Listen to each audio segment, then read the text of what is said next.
आज अगर हम बात करें, जब जयपाल सिंह मुंडा संविधान सभा की जब चर्चा हो रही थी तो जयपाल सिंह मुंडा ने कहा था कि आदिवासियों को लोकतंत्र सिखाने की जरूरत नहीं है, आदिवासियों से लोकतंत्र सीखने की जरूरत है जो हजारों सालों से जीता आ रहा है। और ये मानना पड़ेगा कि संविधान निर्माताओं ने भी जब देखा गया कि आदिवासी समुदाय की गण व्यवस्था, गमेती पटेल मुखिया की व्यवस्था, उसी को कहीं न कहीं अडॉप्ट किया गया है। बहुजन नायकों के इतिहास को समेटे 2025 का बहुजन कैलेंडर आ गया है। आज ही बुक करिए अपना बहुजन कैलेंडर।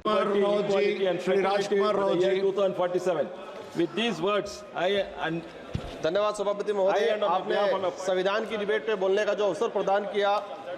आज हमारे देश के लिए एक सबसे सर्वोच्च और सबसे शुद्ध ग्रंथ है संविधान। आज इस सदन में मैं पहुंचा हूं, कहीं न कहीं उस संविधान की मेहरबानी है और मेरे निर्वाचन क्षेत्र की जनता की मेहरबानी है। मैं संविधान को नमन करते हुए, मेरे क्षेत्र की जनता को प्रणाम करते हुए मैं मेरी बात को रखना चाहूँगा। इस संविधान के अंदर प्रावधान किया गया है कि इस देश के अंदर रहने वाला प्रत्येक वर्ग, और विशेषकर ध्यान रखा गया है जो इस देश का जो गरीब है तबका है, और आदिवासी समुदाय हो, एससी समुदाय हो, उनके उद्धार के लिए प्रावधान किए गए संविधान के अंदर। लेकिन आज बड़े दुख के साथ कहना पड़ रहा है कि 75 वर्ष हो गए, लेकिन संविधान के अंदर जो आदिवासी समुदाय के हित में जो प्रावधान बने हुए हैं, अनुच्छेद 244(1) के अंतर्गत 5वीं अनुसूची, अनुच्छेद 244(2) के अंतर्गत 6ठी अनुसूची के तहत अनुसूचित क्षेत्र, जनजाति क्षेत्र के प्रावधानों को आज तक धरातल पे लागू नहीं किया गया है। ये स्पष्ट होता है कि वर्तमान या पूर्व की सरकारें जो भी रही हो, उन सरकारों को आदिवासी समुदाय के हित में और संविधान के अंदर आदिवासी के जो प्रावधान है उनके लिए क्या मानसिकता रही है। माननीय सभापति महोदय, हम लोग जब 5वीं अनुसूची और 6ठी अनुसूची के तहत हमारे विशेषाधिकार की बात करते हैं तो कई राष्ट्रीय पार्टियों के कई नेता 5वीं 5 के नाम से गुमराह करते हैं आम जनता को।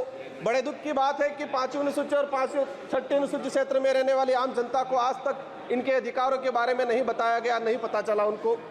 माननीय सभापति महोदय, आज रिजर्वेशन का निजीकरण किया जा रहा है, यह भी एक संविधान पे कुठाराघात है। जातिगत जनगणना की लंबे समय से मांग चल रही है, जातिगत जनगणना नहीं हो रही है, यह भी एक संविधान पे कहीं न कहीं कुठाराघात है। मणिपुर की जो घटनाएं हुई है उससे भी यह सिद्ध होता है कि संविधान पे कहीं न कहीं कुठाराघात है। माननीय सभापति महोदय, इस अवसर पे मैं भीमराव अम्बेडकर जी, बाबा साहब, जयपाल सिंह मुंडा, नेहरू जी, ऐसे कई महापुरुषों को याद करना चाहूंगा जिन्होंने इस देश को शानदार संविधान दिया है। और इसी अवसर पे आज ही के दिन जो शहीद हुए सैनिक हैं, इनको भी नमन करना चाहूंगा।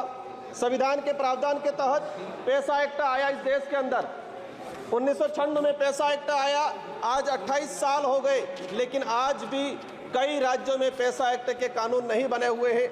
माननीय सभापति महोदय, पैसा एक्ट में प्रावधान है कि शेड्यूल एरिया के अंदर जो भी जमीन है, कोई भी उद्योगपति या कोई भी गवर्नमेंट लेती है तो उसको पैसा एक्ट की ग्राम सभा के तहत अनुमति लेना अनिवार्य है। लेकिन आदिवासी क्षेत्र के अंदर देखा गया है कि राष्ट्रहित के नाम से भूमि अधिग्रहण की जाती है, पैसा एक्ट को नजरअंदाज किया जाता है। हमने कई जगह देखा खनन के नाम पे पैसा एक्ट के तहत ग्राम सभा का बिना परमिशन के और लिया गया।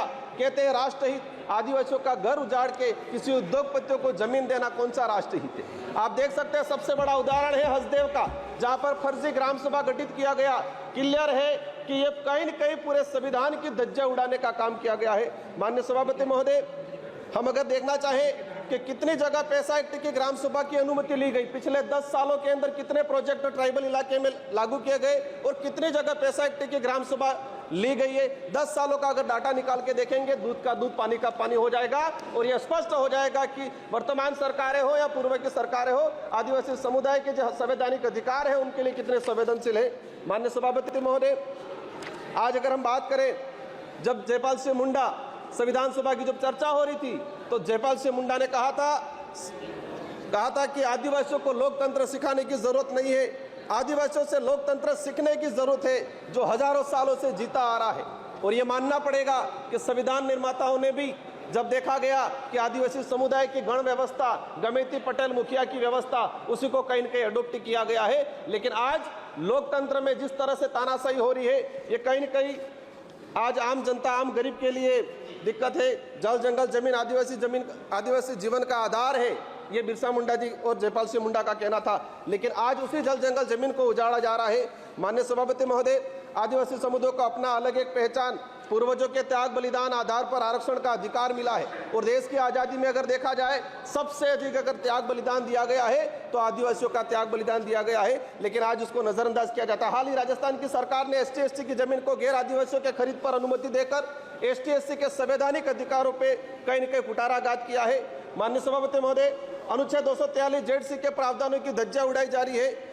आदिवासियों के संवैधानिक अधिकारों को लेकर सुप्रीम कोर्ट के कई जजमेंट आए। Samatha judgement 1997, Vedanta judgement 2013, Ramareddy versus state Andhra Pradesh 1998, Kailash बनाम महाराष्ट्र सरकार 11 जनवरी 2005। लेकिन आज तक इन सुप्रीम कोर्ट हाई कोर्ट के जो जजमेंट है वो आज तक लागू नहीं किए गए हैं। आप अपन निकाल के देखेंगे जितने भी जजमेंट आए ट्राइबल इलाके के हित को लेके आज तक उनको लागू नहीं किया गया है।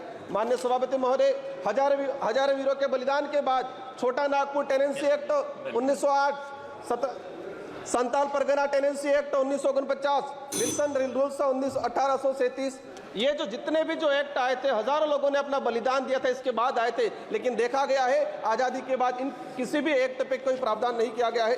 माननीय सभापति महोदय, मैं लास्ट 30 मिनट में आपकी बात में समझ रहा हूँ, मैं अपनी बात को रखूंगा।